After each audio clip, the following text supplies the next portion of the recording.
Viewers, আজকে আমার খামারের আপডেট আপনাদের জানাবো। তো আজকে মুরগির বয়স 13 দিন। তো আমাদের যে স্টার্টার খাবারটা ওইটা মূলত আমরা 14 দিন চালাই। এরপরে আমরা গ্রোয়ার ফিড দেই। তো আমরা প্রথমেই খামারে এসে পানির পাত্রগুলো তুলে ফেলি। এরপর একে একে যেসব মেডিসিনগুলো লাগে ওইগুলা পানিতে দিয়ে তারপরে পানি মুরগির সামনে দেই। তো বর্তমানে রাতে ব্রঙ্কোভেট চালাইতেছি।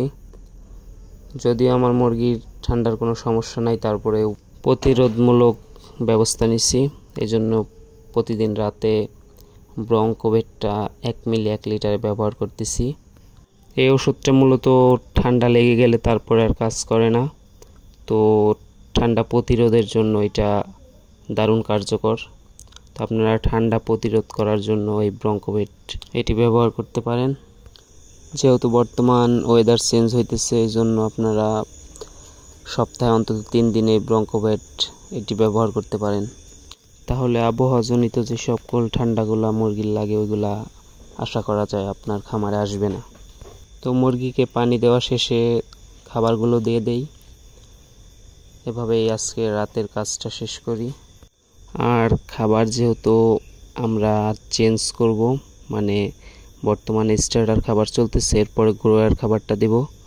তো অবশ্যই আমাদের সকলের জানা উচিত যে কোনো খাবারই মানে চেঞ্জ করার সময় অন্তত 2টা খাবার মিক্সড করে অন্তত 1 থেকে 2 দিন চালাবেন। এতে করে হবে কি, মুরগিটা খুব সহজেই খাবারগুলো হজম করতে পারবে। যদি আপনি হঠাৎ করে ফিড চেঞ্জ করে দেন, মানে দেখা গেছে আজকে আপনি স্টার্টার খাবার দিলেন, কালকে একবারে গ্রোয়ার খাবার দিয়ে দিলেন, তাহলে সেই ক্ষেত্রে মুরগির ফিড পায়খানা হইতে পারে। তো আজকে আমাদের মুরগির বয়স 13 দিন। তো আমরা কিছু বাচ্চা মিটারে মেপে দেখব। তো এটা একটু ছোট পরিমাণে যেটা ছিল এটা আনছি, এটা 420 গ্রাম আছে। এরপরে আমি একটা মাঝারি সাইজের বাচ্চা আনি। তো দেখা যাক এটার ওজন কেমন আসে। তো এইটার ওজন আছে 490 গ্রাম। তো এরপরে খামারে যেসব মুরগিগুলো একটু বড় তার মধ্যে থেকে একটা মাপ দেব। তো আশা করি এইগুলা 500 গ্রামের উপরে হবে। দেখা যাক। হ্যাঁ, এগুলা 540 গ্রাম হয়েছে এটা। তো আশা করা যায় বাচ্চার বয়স অনুযায়ী বাচ্চার ওজন ঠিকই আছে। তো কাজ শেষে আমাদের ফিডের গাড়িটা চলে আসে। যেহেতু খামারের ফিড প্রায় শেষ, এই জন্য ফিড পাঠাই দিছে। আমি অনেকগুলা কোম্পানির ফিড খাওয়াইছি এ যাবৎকাল।